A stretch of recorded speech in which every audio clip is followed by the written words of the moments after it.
I think what I've learned mostly out of all of this and writing this record and all of the emotions that it comes with grief and loss is it's one of those things too. I read something, not everyone is deserving of your story or worth it or worth your time. Like, and it doesn't mean that that person is bad and you're good or you're bad and they're good. It's just like that's not what it is right now. Like they're not ready to receive that or hear that or whatever. And if you don't have a partnership where you're both open to like the other one's perspective and thoughts and vantage point, it's just never gonna work.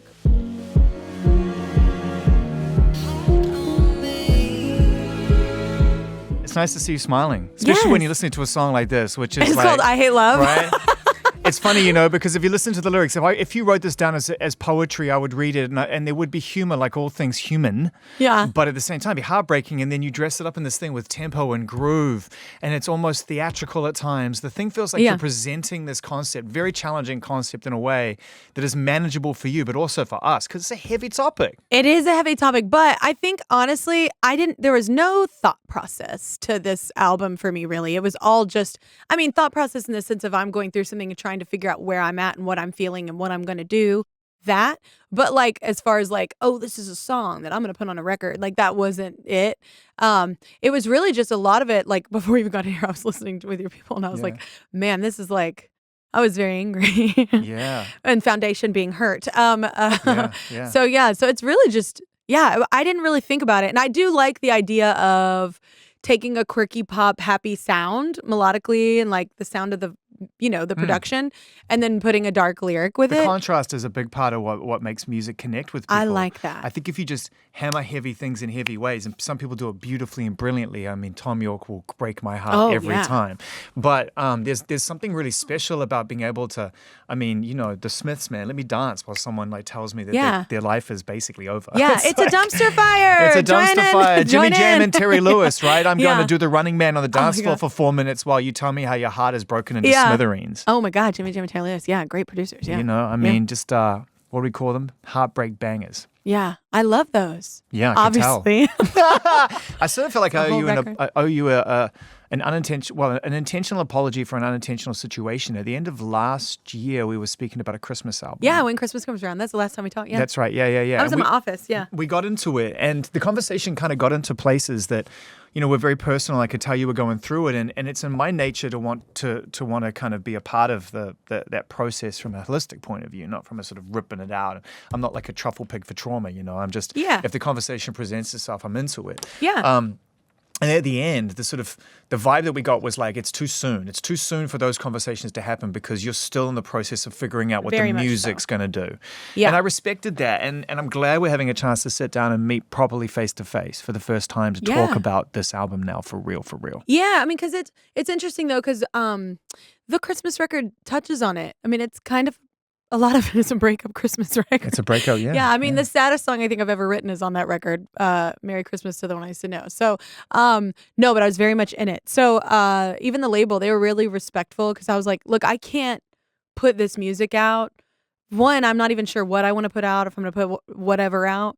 I was like, and two, I just needed to be at a different chapter, or season of this relationship to like be able to talk about it without literally breaking down. Well, you summed it up beautifully because you said you were listening to it like I and it wasn't lost on me that I was angry, I was mad, I was furious when I made this music. When music arrives in our life, we think we know you, but that's who you were. Yeah, that's the difference. So I needed to be at a different place. So I understand that. But I will say, contrary to what you just said, I don't feel like I have to avoid it. I'm not that person that like has to avoid something. And it was also very thought out and very much on purpose to have the album not just be like a divorce or breakup album. It was more of a relationship album. So there's stuff on there like Favorite Kind of High or Magic, Chemistry. Like there's stuff on there that's like, with Magic, it's like, okay, it's hard. Relationships are hard. This is worth it. I'm willing to like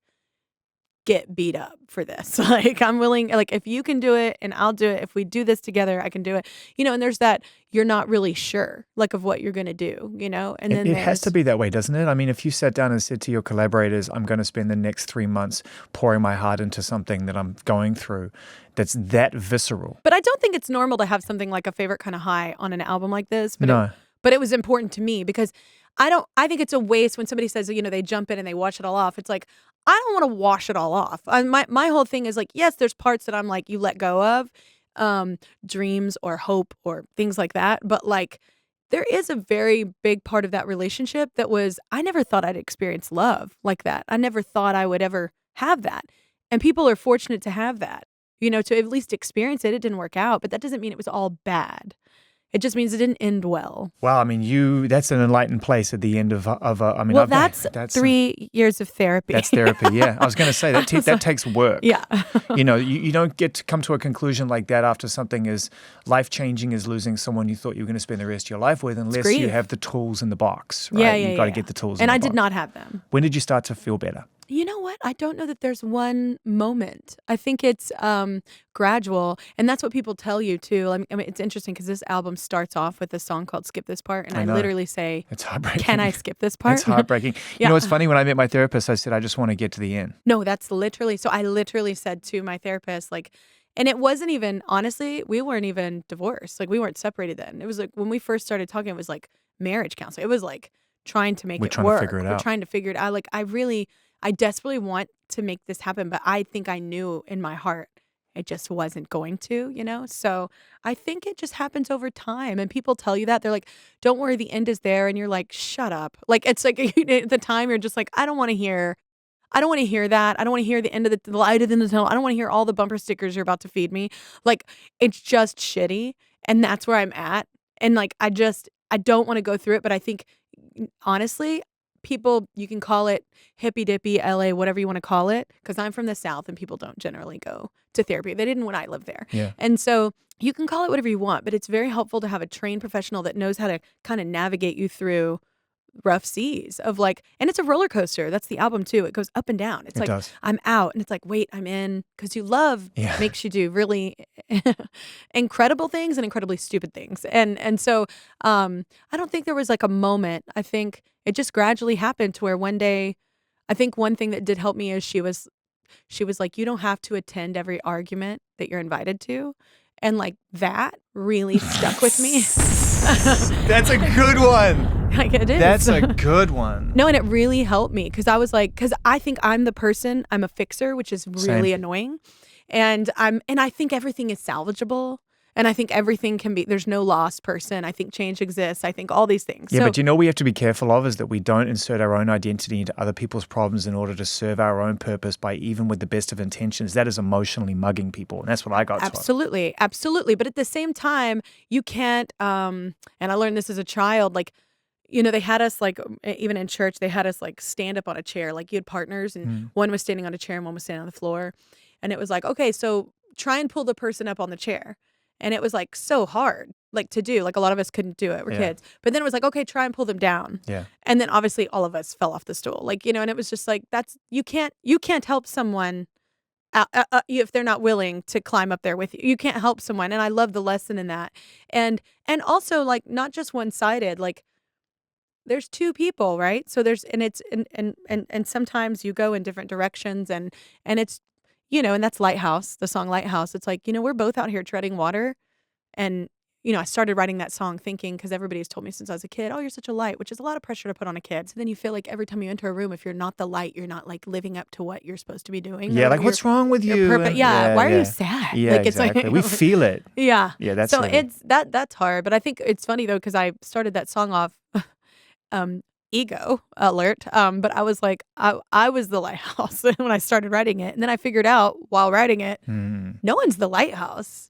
The lighthouse is what we never got to. Like we just couldn't get there. We're never going to get there. We were in the dark, lost at sea, treading water, couldn't find each other, no matter how hard you swam. And I think when you finally go, I can't fix this. There's no amount of hope that will, or trying or whatever. Like It actually is freeing. It's incredibly sad, and it's a dark place, and fetal position on the floor crying, and, there's so much loss with that, and I'd never experienced grief like that. But I also think it's very freeing to go, "Hey, I can't, like, we're both we gotta let each other go. This is not working. Like, this is not gonna pan out and it's not working for either one of us." And then we have 2 little kids watching us. Yeah. And you don't wanna set that example for, like, this is what they're gonna set the bar for. I'm like, I don't want my kids to be in this relationship. Like, I want them to aim higher. The commitment's coming from a place that isn't necessarily true to itself. It's coming Absolutely. it's almost another form of abandonment issues, where you're just like, yeah. Yeah, which I 100% have. Same. Yeah, which is, what? We were talking earlier, not that you want somebody to go through that, but I also think because of my childhood stuff, I think having to go through that and having to learn that lesson definitely developed a thick skin and able to survive an industry that can be very hard on people. And also set me up, I think, unhealthily in certain areas, but also I'm very strong in other areas I don't think people are. Like, I'm able to compartmentalize better than anyone I know. Wow, where does it go? Well, it doesn't go away, and I know that, so I know that's not healthy to, like, completely, but I just mean, like, okay, example, even when you were talking to me, like, for the Christmas record, like, I was going through it. Like, I remember talking to you because, by the way, I was in court right before talking to you. So, like, I know, because they were wrapping you up. Yeah. They're like, she got to go. And I was like, I've heard that before. And they're like, No. no, she has to go. No, I have to go. Like, it was a really hard time. My running sort of line with people I work with, it's just music. No one's going to die. Yeah, no, it's that's music. my thing. I'm like, no It's one's going to music. die here That's today. my line. It's music. And so I was like, I'm like, it's music. I think you're also telling yourself that at the same time because I Probably. do that too. Because even with like karaoke's, if I had to learn the songs right before I sing them generally because there's so many songs. Yeah. And I'm like, okay, I didn't nail it how I wanted to. Right. No one's going to die. I have a different mantra for myself, which has helped me sort of navigate my way into a place of somewhat of equilibrium, which is I'm just here for the lols. That's just really my line. I'm just here for the lols. Like, I'm manifesting nothing but positivity through the idea that actually, even when it's really tough, there's something in it that's funny. I mean, there is just something in it that's humor. funny. You have to find humor. And there's humor on this record, dude. There's a lot of humor. There's a lot of humor I on hate this love, record. Red Flag Collector. Yeah, like even the yeah. dark, deep, sad ones. It's like I have to find humor. I have to have a little tinge of that. Like it's helpful to escape. Like once you said, even when you're paying attention to something else, it's nice for perspective. And it is detrimental in the moment, and you feel like you're gonna mess up your children, you're gonna mess up your whole life. Like everything is so huge. And like now, 3 years later, even from separation, like it's like, you know what? I was like, yes, it is important. And yes, it was what it was. But like at the end of the day, we're all fine. We're doing fine. Everybody's finding their own, lane and we're figuring it out and it's going to be fine. How were you able to process all of this and while you were making an album and building a TV show and also to some degree protecting your children from the reality of what you're going through? I mean, this is probably one of the most hectic and pressured, heady times of your entire life. And I don't know how people do that. Yeah, I don't know how people get through anything like that because I'm not going to say I did it gracefully behind closed doors, like by myself. Like it was not, just to be brutally honest, like I did not handle it well.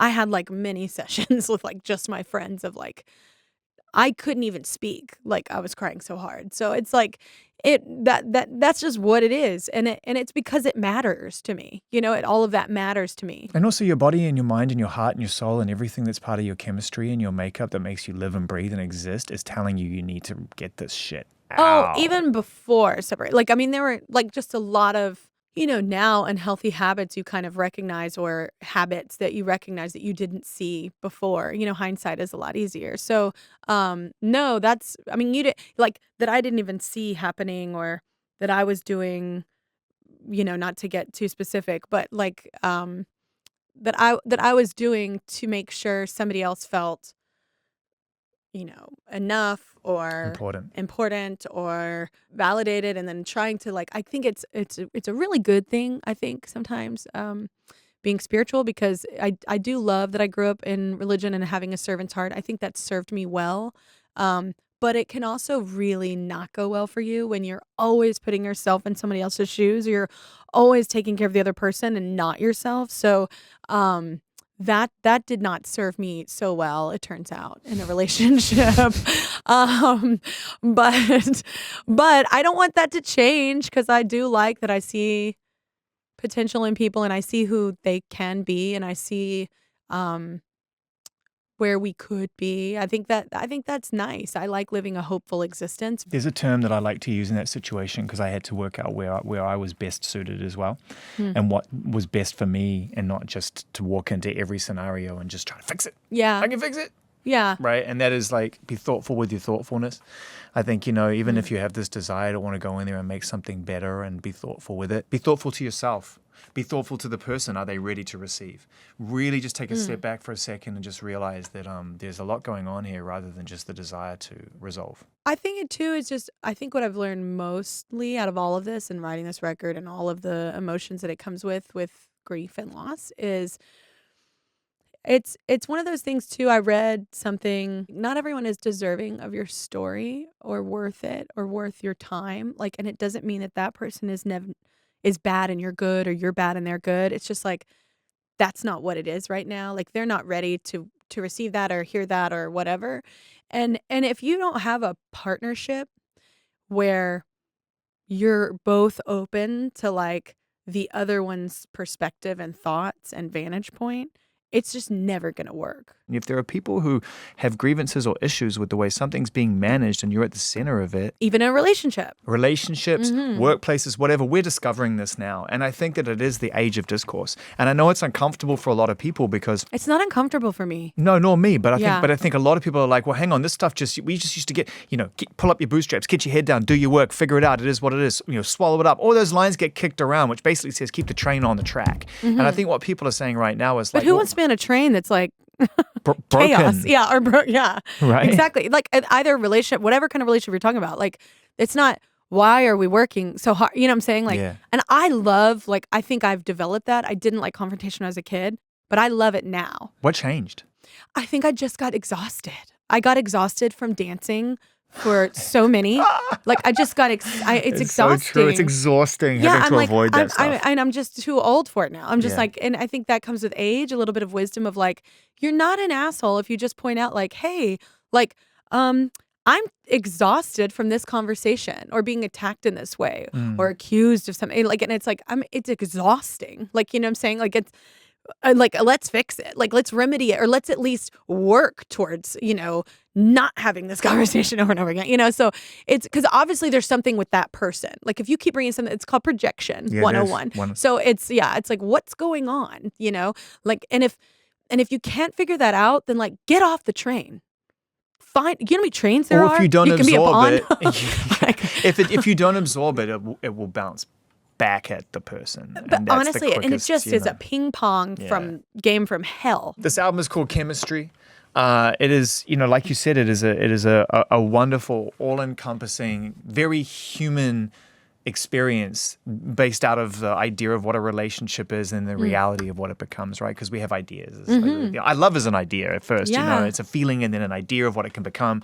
And then it's like, And a okay. hope, yeah. And then it's like, okay, how much work can we put into this realistically to see it through? Well, and that's the thing too, though. I don't know about you, but it's like I know everything takes work. I mean, good Lord, I love working. Like Yeah. I love jobs. I love all that kind of stuff, and I even love in a relationship, friendship, family, whatever.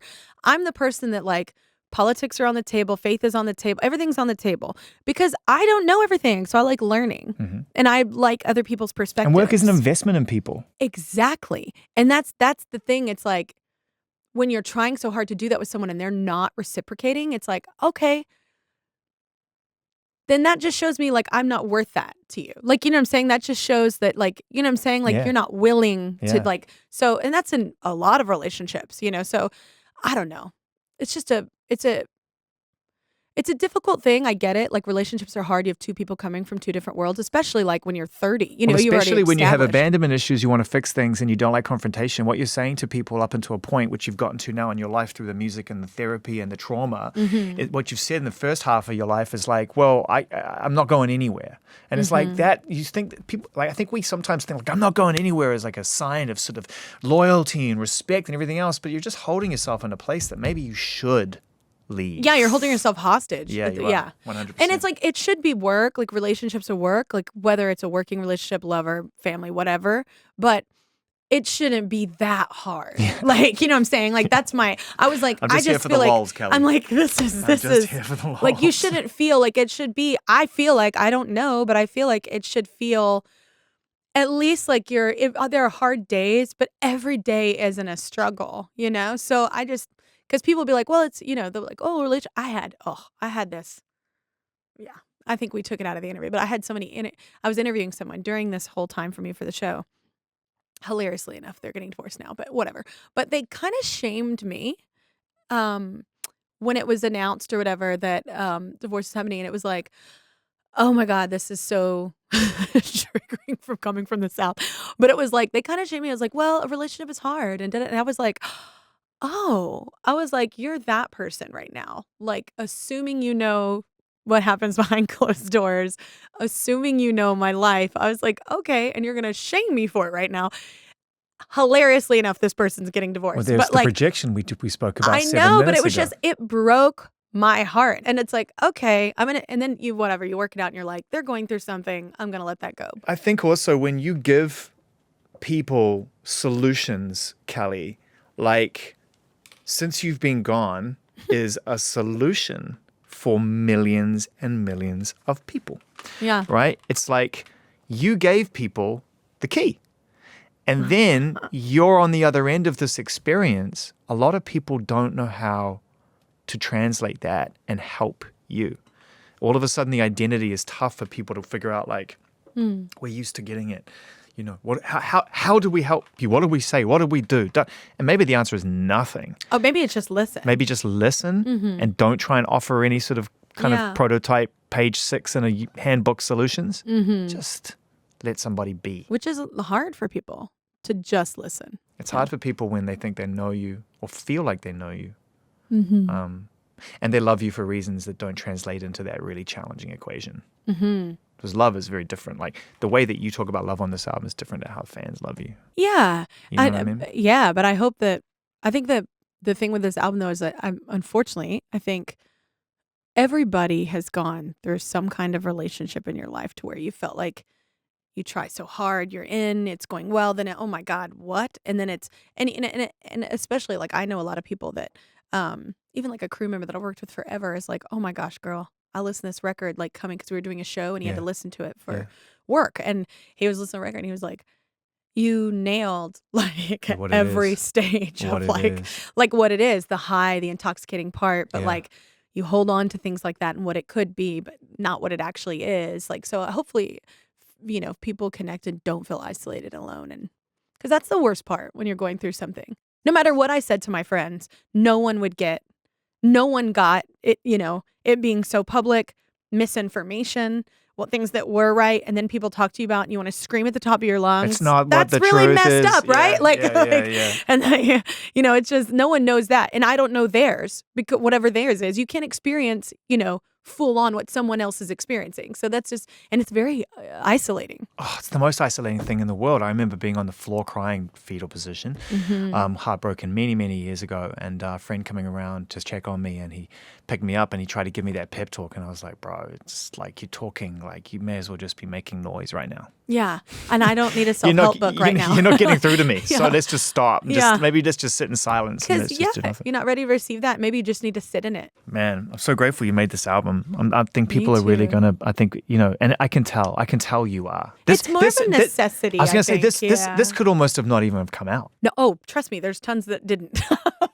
Fuck you, fuck you, fuck you, fuck you, fuck you, fuck you. Yeah. Go fuck yourself, fuck you. Saying Boom. names, That's the first single. Which actually isn't like somebody will make that, by the way, like some kind of remix. No, there's a lot that didn't make it, but yes, but I do think that that's the cool thing about art, though. Like whether you're a painter, sculptor, writer, singer, whatever you're doing, like a dancer, like you can tell when someone's been through something. This is the worst thing too, and it's my pet peeve of art. Whenever it's so transparent that you have no idea what you're singing about or talking about. It's it's so transparent with the artist. I'm like, I can't hear. You're undeserving to sing that lyric right now. Because unless you felt it, like, don't try and talk about it. Don't try and tell me what I'm feeling. Like, you know what I'm saying? That's very hard for me to hear. There's a young artist I want to put on your radar, which I'm telling What's everybody about. His name's Ryan Beatty. Ryan Beatty? Ryan Beatty, yeah. He's a young guy. He's worked with, some really great artists. He's collaborated with Tyler, the Creator. He was in Brockhampton for a while, but he's come out. He took 3 or 4 years out. He went traveling. He made this album. He made it up in Shangri-La, very small group of people, and he's made this remarkable body of work. I think we don't give youth enough credit because everybody's like, oh, they're young, they don't know. And I'm like, the youth, God, when you're young, you feel more. I feel more. You do. When you're young, you feel more. You're open to everything. Exactly. You're like a sponge to it. So it's like you feel, I think, pain more. You feel, because then when you're older, you have enough wisdom and experience to know, I will get through this. It sucks. But like, there is another side. When you're there, it's so huge. You feel the impact is so much harder. This is the kid who wrote the lyric on the next song. I cut the bruises off a peach, not as beautiful, but just as sweet. I mean, it's like... I love the lyrics. Yeah. It's interesting, though. He used the word sober. I use the word sober in Lighthouse. And it's like, I didn't choose sober. But one day, you see it. And then you can't unsee it. Did you feel that in that moment when you saw Lighthouse is this song where I finally decided. I was like, okay. And we were going to tread water and drift away to different oceans. It's and let the lighthouse shine on somebody else. Yeah. And sometimes the light, there is no light to find, sometimes unfortunately it goes out, so, but that's the thing I'm talking about sober, because like one day when you're sober and it's like one day you wake up and you can't not see it. Like once you see it, like people will tell you nonstop, like, hey, this is unhealthy, and like, hey, this is happening, and you don't see it because you're in it and you love someone and like with your whole being, and you don't see it. But then the day you do see it, there's no one seeing it. I love promoting music that I love. I know. Like, but even in like, it's like I need somebody to be able to heal like I did, like, and hear like this is important. And like people don't get, like, there are songs and records that do not get the recognition that you feel like you're like, why is no one listening? Like, why is this not like number one right now? I'm relentless with that. Yeah. I mean, that's why I knew I had to do this, because my friends would be like, okay. It's important what you're doing. Okay. Yeah. Same. Mm-hmm. And you were talking about the idea of still being in it. Mm-hmm. That to me is real pain, knowing that you're in it. But there's going to be a moment when you get out of it. Are you familiar with the song Hyperballad by Björk? I love Björk, but no. I'll read you the lyrics. We live on a mountain right at the top. The beautiful view. From the top of the mountain, every morning I walk towards the edge and throw little things off, like car parts, bottles, and cutlery, or whatever I find lying around. It's become a habit, a way to start the day. And I go through all this before you wake up. Wondering what it's like to be that thing that's fleeing. Well, that's the second verse. I know where it's going now. So I can feel happier to be safe up here with you. I go through all this before you wake up, so I can feel happier to be safe up here with you. Jesus. Yeah. I'll read it. It's early morning, no one is awake. I'm back at my cliff, still throwing things off. I listen to the sounds they make on their way down. I follow with my eyes till they crash. I imagine what my body would sound like, slamming against those rocks. And when it lands, will my eyes be closed or open? Wow.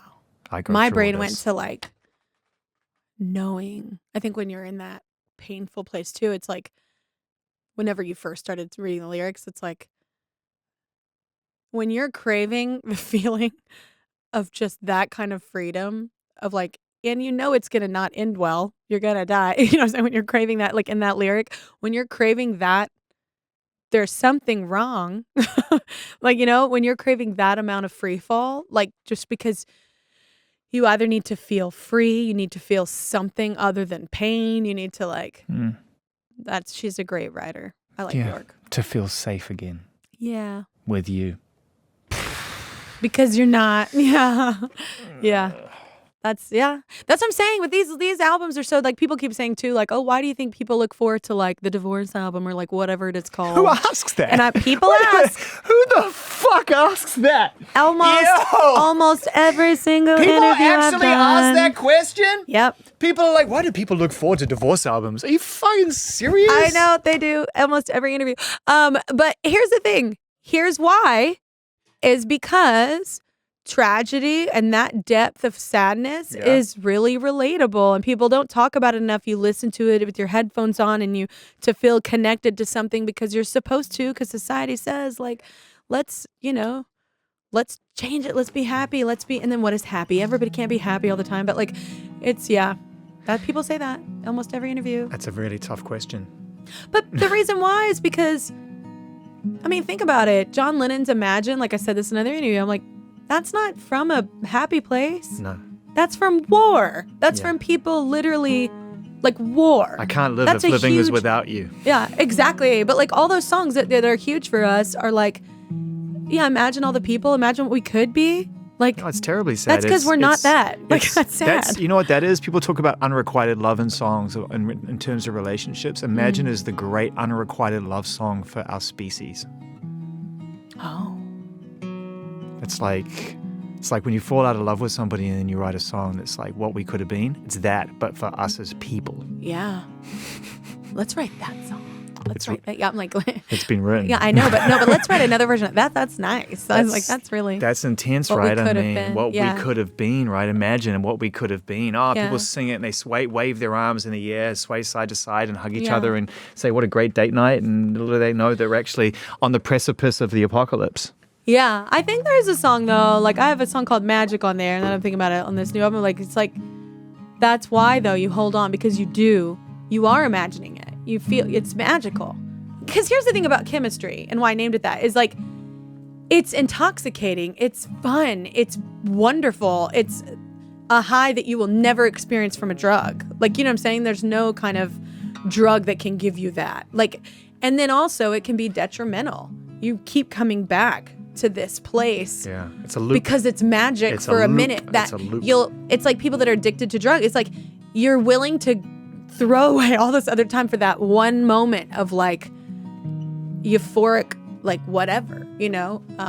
Yeah. And then you come back to reality and you realize jobs, kids, family, booze, things are tying me fights, down, chains, move.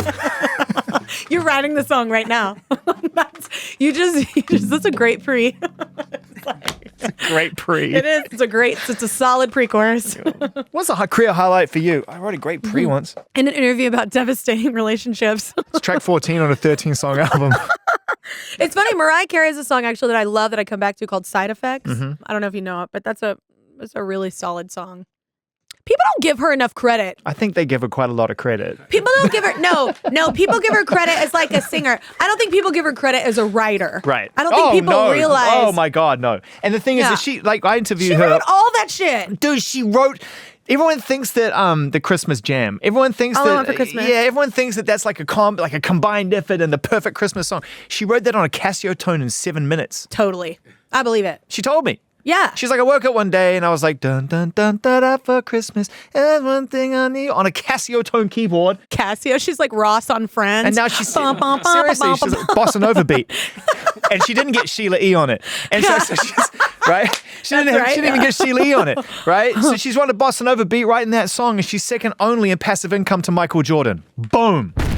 Dude, yeah, that's what I'm saying. I mean, yeah, no, financially she's rocking it because of what she's done. I just mean I think people think of her as a songbird and don't lovely way to put it. Too. And they don't think of her as like the writer that she is. Because we talk about Carole King, we talk about James Taylor. Those are all amazing people, yes. But I'm just saying, she's a beast. There are a number of not even like what voice was that? Like number of there hits. There are a number. It's you went into full wrestler mode. Oh, Hulk Hogan, I'm coming after you. Never watched wrestling, but I'll take it.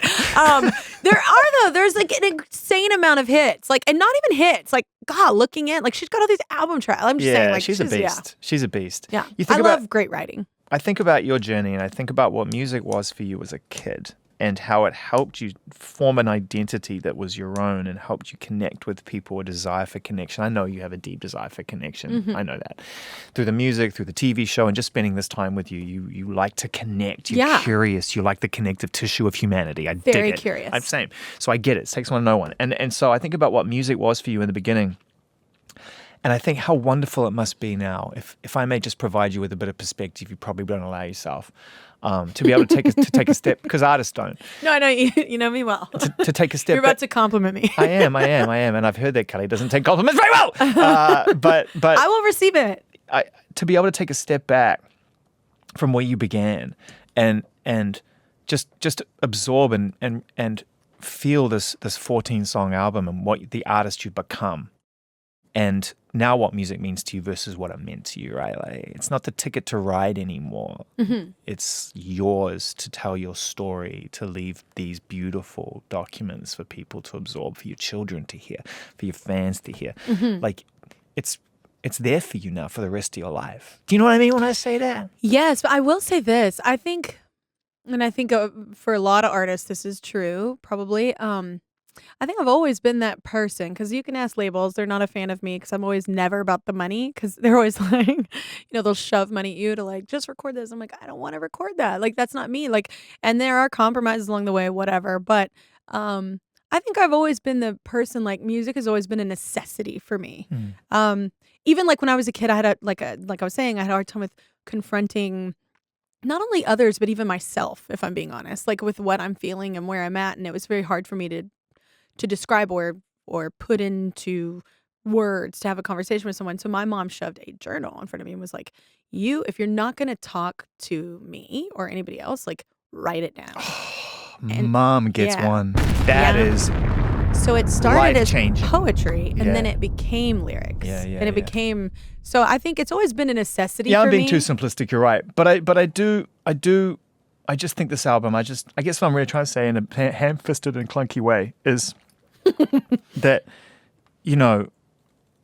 albums like this, if you're lucky, you get to write an album like this.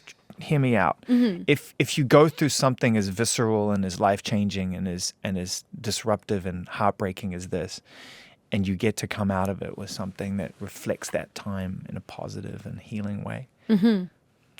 In a validating way. Yeah, that's why I feel very blessed and fortunate that I am a person that can at least have something tangible, like, to like showcase that, like, for me, like, just even for me, I do feel lucky, because I don't think everybody has that voice, not technically, I mean like metaphorically, that voice to like even be able to have something to hold or listen to or whatever, to not to memorialize it by any means, but almost like a scrapbook, like just a different chapter in your life. And yeah, I feel very lucky. You've got such a perfect balance now, because you get to immerse yourself in the human stories and you get to write your own.